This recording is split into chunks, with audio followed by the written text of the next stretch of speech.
China es una superpotencia económica capaz de competir codo a codo con Estados Unidos de América, considerado su oponente más grande actualmente, superando inclusive a Rusia y cualquier otro país en el proceso. Pero China, además de ser un país con una economía gigantesca, también es un país con problemas gigantescos. Por eso hoy en Finanzas TV vamos a hablar de la economía china y qué está sucediendo actualmente dentro de la Gran Muralla. Así que primero, antes de comenzar, nos encantaría que nos dieses like, te suscribas y actives las notificaciones. Ahora sí, comencemos. China enfrenta disturbios civiles sin precedentes a medida que la población protesta por las duras medidas de bloqueo que han estado en vigor durante casi 3 años. La política de cero COVID ha tenido un alto costo social, con historias de familias separadas y puertas de departamentos selladas en un intento por frenar la propagación de la enfermedad. Estas protestas no son nuevas, pero lo que las hace diferentes en China es que exigen un cambio político directo en los niveles más altos de gobierno. Sin embargo, antes de que el gobierno chino revirtiera su política de COVID y permitiera una ola de infecciones, las manifestaciones ya habían ganado fuerza. Ahora, con informes de hasta 37 millones de personas contagiadas por día, algunas ciudades han tenido que volver a cerrar. Es importante señalar que la posibilidad de una revolución total en China es extremadamente pequeña, aunque es comprensible que los observadores extranjeros sientan animosidad hacia China. Un colapso económico o una revolución violenta sería devastador, especialmente para las personas económicamente vulnerables. Además, nadie debería desear esto egoístamente, ya que el mundo depende en gran medida de la economía china. China es un actor clave en la economía mundial, comprando materias primas, invirtiendo en otras economías y produciendo una gran cantidad de bienes de consumo y equipos necesarios para otras economías. Por lo tanto, la inestabilidad en China podría tener un impacto significativo en el mundo y podría conllevar a un déficit en muchos productos tanto necesarios como otros no tan necesarios, ya que en cierta forma están vinculados en todos los procesos de manufactura y en caso de no estar ellos mismos haciendo los productos que el resto del mundo compra, están vinculados con la tecnología o inversión. Ahora, ¿qué pasaría si la economía china colapsa y cómo podríamos minimizar su impacto en nuestras propias economías? Primero, es importante entender que nadie puede predecir el futuro y mucho menos los economistas, así que nosotros en Finanzas TV nos limitamos a analizar posibles consecuencias, quizás algunas más favorables que otras, pero a fin de cuentas son consecuencias. Hagamos un paréntesis en este punto para dar un referente histórico. La caída de la Unión Soviética en 1991, que una vez fue la segunda economía más grande del mundo, proporciona un punto de comparación interesante. Aunque su colapso no tuvo un impacto negativo en la economía mundial, esto se debió en gran parte al fuerte crecimiento en otras economías como China, es decir, que si actualmente China cae, difícilmente existirá otra superpotencia capaz de sobrellevar todo el impacto negativo que se generará.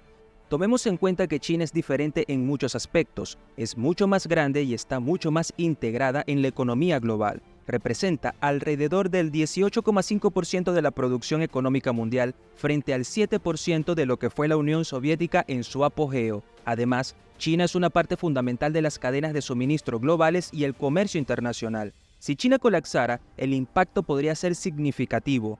Aunque el colapso total es improbable, una reducción económica en China afectaría a muchas industrias globales y podría provocar una recesión. Sin embargo, China no colapsaría por completo de la noche a la mañana, lo que permitiría a las empresas y a las cadenas de suministro buscar alternativas.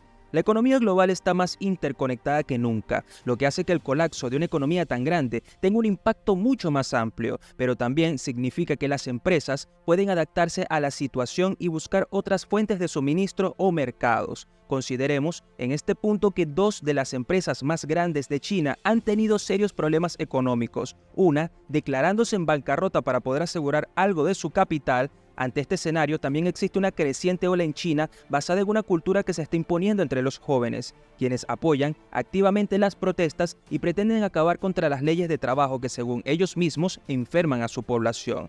Recordemos que China es un país que tiene un poder económico gigantesco, maquinaria para ser la fábrica del mundo y al mismo tiempo depende en gran medida de su gente, y aunque los chinos son personas que confían en extremo en su país, no les gustan las políticas de trabajo implementadas por muchas empresas, que son defendidas por empresarios y criticadas por los trabajadores. Un ejemplo de esto es la Ley 996 IQ, que el mismo Jack Ma defendió, dejando en claro que en sus empresas Alibaba y AliExpress no quieren trabajadores de 8 horas, sino trabajadores de mínimo 12 horas.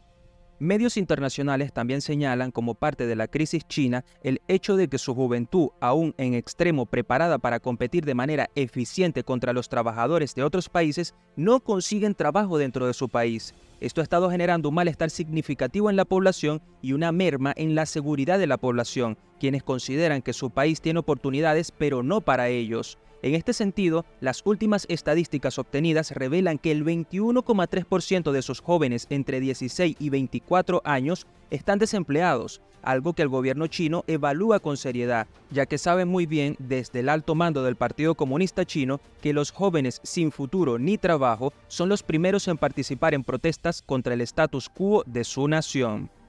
Nosotros creemos que la crisis china no estallará por la debilidad de sus empresas, ya que la cultura empresarial del gigante asiático es bastante sólida. Si no es probable que estalle es por la inconformidad de la población, quienes consideran que deben tener más libertades y poder vivir una vida más normal sin tantas restricciones. Ya en este punto, apostamos a que los líderes del gobierno chino están buscando alguna solución para tratar el malestar general, ya que difícilmente querrán que algo interrumpa su crecimiento económico que ha sido bastante productivo y eficiente durante casi medio siglo. Pero primero, nos encantaría saber tu opinión al respecto, así que háznosla saber en los comentarios. En este sentido destaca lo siguiente: los chinos tienen una maquinaria económica gigantesca y no es su falta de capital lo que les afecta, sino sus estrategias para hacer negocios, por lo que si viste nuestros otros videos, sabrás que la constructora Evergrande también tenía técnicas de negocio bastante sospechosas, donde cobraban, compraban y vendían terrenos mucho antes de haber iniciado el proceso de construcción. Con esto podemos reflexionar que el gigante chino, aún teniendo la liquidez necesaria, son sus estrategias con objetivos difusos lo que suma importancia a la posible catástrofe económica que se le avecina a la nación. La lección clave aquí es que la interdependencia económica global es una espada de doble filo. Si bien puede amplificar el impacto de una crisis en una economía importante como China, también proporciona resiliencia y la capacidad de ajustar las operaciones en respuesta a la crisis. En resumen, para concluir, un colapso económico en China tendría un impacto significativo en la economía mundial, pero es poco probable que cause una catástrofe global. Las cadenas de suministro y las empresas pueden adaptarse a la situación. Sin embargo, nadie debe desear este escenario, ya que causaría sufrimiento humano y afectaría a las personas económicamente vulnerables de China y en todo el mundo. La interdependencia económica global, aunque presenta desafíos, también es una fuente de resiliencia y adaptación. Así que recuerda darnos nuestro like, suscribirte y activar las notificaciones para no perderte ninguno de nuestros próximos videos.